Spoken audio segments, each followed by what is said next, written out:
बिस्मिल्लाहिर रहमानिर रहीम। हे समस्त जगतबासी, आज आमी शामीम आली चिश्ती आपनादेर सामने जे आलोचनाटी निये हाजिर हलाम सेई आलोचनाटी हलो आमरा पूर्वेर ग्रंथे जेने एसेछि जे एई इस्लाम ध्वंस करबे के, एई इस्लामके नष्ट करबे के एबं करेछिलो के। एई इस्लामके नष्ट करेछिलो से हलो सीमार यदि सेई नबीर समय थेके ध्वंस करे थाके किंबा इस्लाम के नष्ट करे थाके ताहले सेई सीमार किन्तु आजो आछे। तो एखन सीमार के चिनब कि दिये? आमरा सीमार के चिनब कि दिये? एकटा निदर्शन आमरा पेয়েছিলাম ग्रंथे, सेटी हलो जे सीमारेर बुके लोम थाकबे ना, सीमारेर बुके एकटा पशमो थाकबे ना।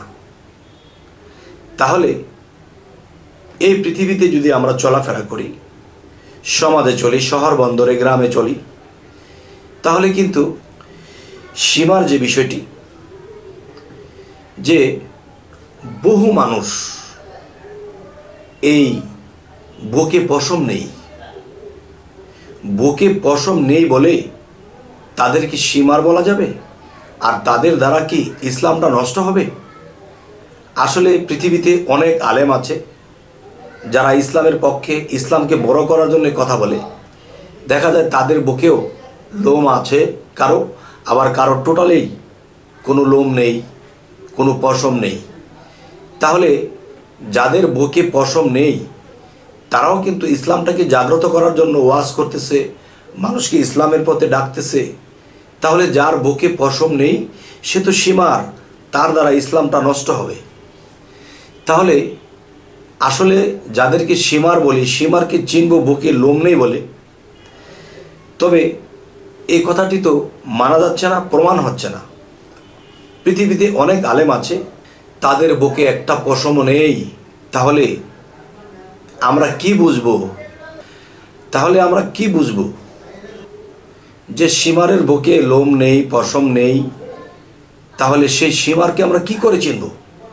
আজকের যে আসল আলোচনাটি করব সেই আলোচনাটি অবশ্যই মন দিয়ে শুনবেন।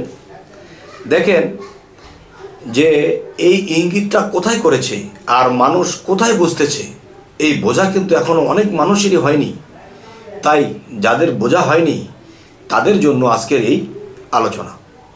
দেখুন, এই পৃথিবীতে অনেক মানুষ শরীয়তের ইবাদত করতে করতে করতে করতে অনেক উচ্চস্তর লাভ করেছে।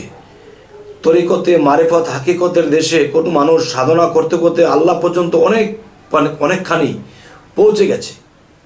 কিন্তু দেখা যায় এরপরেও লোকটি পথভ্রষ্ট হয়ে যায়, সেই লোকটির লোভে লোভান্বিত হয়ে যায়, সেই লোকটি কেমন জানি হয়ে যায়, যেন পথভ্রষ্ট হয়ে গেল এবং পথ হারা হয়ে গেল। এবং সেই লোকটি সে নিজে তো খারাপ হলো, ইসলামের পথ থেকে বাইরে চলে গেল, তাছাড়া বোঝা গেল কি যে তারা এমন একটা অবস্থানে চলে গেল যে পথভ্রষ্ট হয়ে গেল। তাহলে এতখানি পথ অগ্রসর হওয়ার পরে সেই মানুষটি কিভাবে পথভ্রষ্ট হয়ে যায়, আর এই পথভ্রষ্ট কে করল? আজকের ব্যাখ্যাটি অবশ্যই জ্ঞানীদের জন্য আকর্ষণীয় এবং জ্ঞানীদের জন্য বিরাট এক নিদর্শন। দেখুন, একজন সাধক আল্লাহর পথের সাধনা করতেছে, একজন মুসল্লি আল্লাহর পথে ইবাদত করতেছে, আল্লাহকে সেজদা করতেছে। এই সেজদা করতে করতে সে একটা জায়গাতে পৌঁছাবে। একজন সাধক আল্লাহর পথে সাধনা করতে করতে আল্লাহ পর্যন্ত পৌঁছাবে, কিন্তু পৌঁছানোর আগে হোঁচট খেয়ে সে পথভ্রষ্ট হয়ে যায়। এবং এই পথভ্রষ্ট কে করে? সেই সীমার করে। সীমারকে সেটি হলো, দেখুন যে পৃথিবীতে অনেক উচ্চস্তরে একজন মানুষ চলে গেছে, সেই মানুষটি আল্লাহ ছাড়া কিছু বোঝে না। সেই লোকটি দেখা গেছে একটা সুন্দর নারী, তার রূপে সে আত্মহারা হয়ে গেছে, তার রূপে সে ডুবে গেছে। তার সমস্ত সাধনা পিছনে পড়ে গেছে, আল্লাহ রাসূলকেও ভুলে গেছে, সেই সুন্দরী নারীর রূপে সে মত্ত হয়ে গেছে। যে কখনো বলতো আমি বিবাহ করব না, যে কখনো বলতো আমি এসবের ধারে কাছে যাব না, কিন্তু একসময় সে সেই সুন্দরী নারীর পিছনে ছুটেছে এবং সে একসময় আল্লাহ রাসূলকেও ভুলে ফেলেছে। তখন কি হলো? একটা নারীর পিছনে দৌড়াতে যাইয়া সে এত বড় আল্লাহ ভক্ত, সে পথভ্রষ্ট হয়ে গেল। তাহলে দেখেন, একটা ভালো মানুষ চরিত্রহীন হয়ে যায় একটা নারীর কারণে, একটা ভালো মানুষ চরিত্র নষ্ট হয়ে সমস্ত ইবাদতের ঘাটতি হয়ে যায় একটা নারীর কারণে। কারণ এই চোখের দৃষ্টি এত তীক্ষ্ণ যে তার জীবনে কত নারীকে দেখেছে, তার এরকম মন পড়েনি, কিন্তু একজনকে দেখে তার অবস্থা এমনই হয়েছে, সমস্ত কিছু ভুলে গেছে।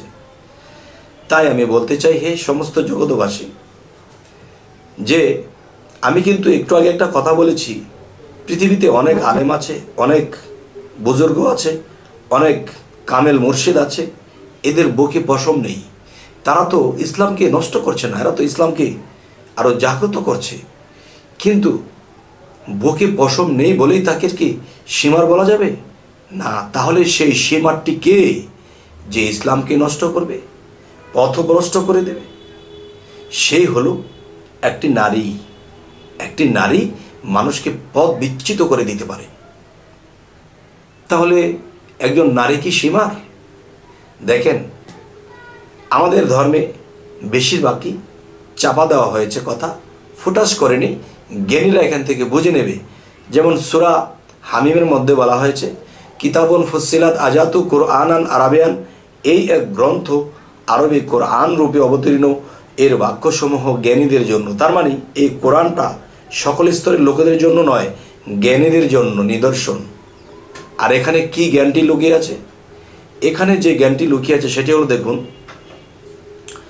যে একজন মানুষ একটা নারীর সৌন্দর্যের মধ্যে ডুবে গিয়ে আল্লাহ রাসূল গড় সংসার সমস্ত কিছু ভুলে গেছে, তাহলে বোঝা গেল সেই সীমার কি? সেই সীমার একজন রূপসী সুন্দরী, সেই সুন্দরী রূপসীর বুকে কিন্তু পশম নেই। এটাই কিন্তু ইঙ্গিত। আর যদি বলেন যে না, কোনো পুরুষ লোক, না, কোনো পুরুষ লোক হলে পৃথিবীতে অনেক পুরুষ লোক আছে, অনেক আল্লাহ ভক্ত, ইসলামকে জাগ্রত করছে, ইসলামকে নষ্ট হতে দেয় না। তাহলে বোঝা গেল কি? একজন নারী, তার বুকে পশম নেই। আর এই নারী, আমরা চলবো, ফিরবো, খাবো, কিন্তু এদের থেকে সাবধান। সে আপনাকে তার রূপের ঝলকে, তার রূপের তুফানে, তার রূপের সাগরে আপনাকে তলিয়ে দেবে। তখন আপনি আল্লাহ পদের এমন একজন মানুষ ছিলেন, আপনাকে সে বিচ্যুত করে দেবে, আপনাকে পথ ভ্রষ্ট করে দেবে। তাই বলবো, হে সমস্ত জগতবাসী, এই জন্যই কিন্তু নবীজি পর্দার কথা বলেছে। ভিতরের পর্দা তো লাগবেই, বাহিরের পর্দাও লাগবে। কারণ মিঠাই বা কাঁঠাল যদি আমরা খুলে রেখে দিই, তখন মাছি পড়বে, মাছি একে নষ্ট করে দেবে। আচ্ছা, তাহলে আজকের যেই বিষয়টি বোঝানো হলো সেটি কি? সীমাটি আমরা কোথায় পেলাম? আচ্ছা, এখন আমার যে মা বোন আছে, সারা বিশ্বব্যাপী যে মা বোন আছে, তারা হয়তো মনে মনে ভাববে, দেখো আমাদেরকে এমন একটা কথা বলল। দেখেন, যে সীমারের বুকে পশম নেই, সেই ধ্বংস করবে শান্তি, সেই নষ্ট করবে শান্তি। তাহলে আপনি মা, আপনি বোন, আপনাদেরকে বলছি না, দেখবেন এই পৃথিবীতে অনেক ঘটনা ঘটতেছে যে কোনো সুন্দরী রূপসীর রূপে সে আত্মহারা হয়ে সমস্ত কিছু ভুলে গেছে, জায়গা জমি ভুলে গেছে, বাবা মা ভুলে গেছে, আল্লাহ রাসূল ভুলে গেছে। তাহলে বোঝা গেল একজন নারী সুন্দরী রূপসী, সে একজন মানুষকে পথে তুলে আনতে পারে, আবার সে একজন মানুষকে সে ডুবিয়ে দিতে পারে। তার রূপের আগুনে, তার রূপের গভীরত্ব একজন মানুষকে আল্লাহর পথে আনতে পারে, আল্লাহর পথ থেকে বিচ্যুত করতে পারে। আচ্ছা, তাহলে আজকের যে আলোচনাটি আপনাদের সামনে কি বোঝাতে চাইলাম, যে সীমার এই ইসলামকে নষ্ট করে ফেলবে। আর সেই সীমার কোথায় গিয়ে পড়ল? যদি পুরুষের মধ্যে যাই মিলে না, যদি নারীর কাছে আসি তাহলে নারীর বুকে পশম নেই। আজকের এই আলোচনাটি আপনাদের কাছে কেমন লাগলো? আপনাদের কাছে কথাটি কি আমার প্রযোজ্য হলো? যদি আমাদের এই চ্যানেলের আলোচনা যদি ভালো লাগে, এবং অবশ্যই কমেন্টে জানাবেন আমার কথাগুলো কি সঠিক না ব্যাঠিক। আমাদের চ্যানেলটিকে সাবস্ক্রাইব করে নেবেন, পরবর্তীতে যেন ভালো আলোচনা এনে দিতে পারি। তো সকলেই ভালো থাকবেন। আল্লাহ হাফিজ।